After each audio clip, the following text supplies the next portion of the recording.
Thomas had to stay in the siding for the rest of the day. His fire went out, and he grew colder and colder.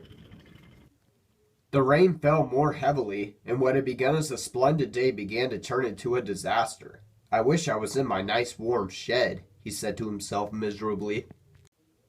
At last the inspector returned. Cheer up, Thomas, he said. You'll be at the museum tomorrow, and they have promised to mend your front end in their workshop.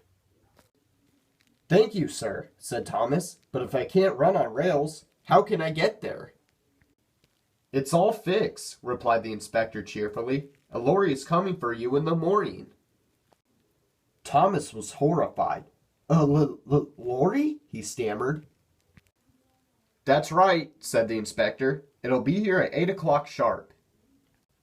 Thomas slept badly that night. He kept wondering what Gordon, Henry, and James would say if they knew he had finished his journey on a lorry. He almost thought he could hear them laughing. Next morning, the driver and fireman came early. A diesel shunter came to push Thomas out of his siding and along towards the road, where they found a lorry waiting. A steel cable was fastened to his coupling. The lorry driver started a winch, and in no time at all, it seemed, Thomas was perched on the lorry. How undignified, he thought. But he found as they went along that he had a marvelous view of the countryside, and time to enjoy it too. But soon Thomas began to feel bored. At last houses began to appear on either side of the road. Perhaps this is York, thought Thomas hopefully.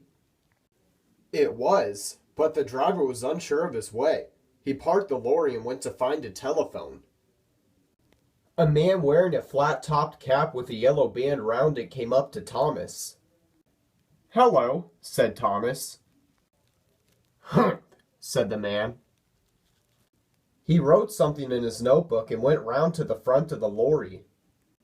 When the lorry driver came back, Thomas heard him say something, then slammed the cab door crossly. Soon they reached a large building with rails running into it. Thomas was unloaded, and the lorry drove away. Thomas looked about him. He had arrived.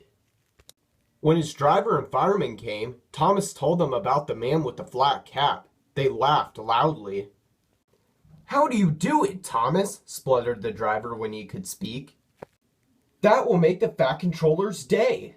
Thomas booked for parking.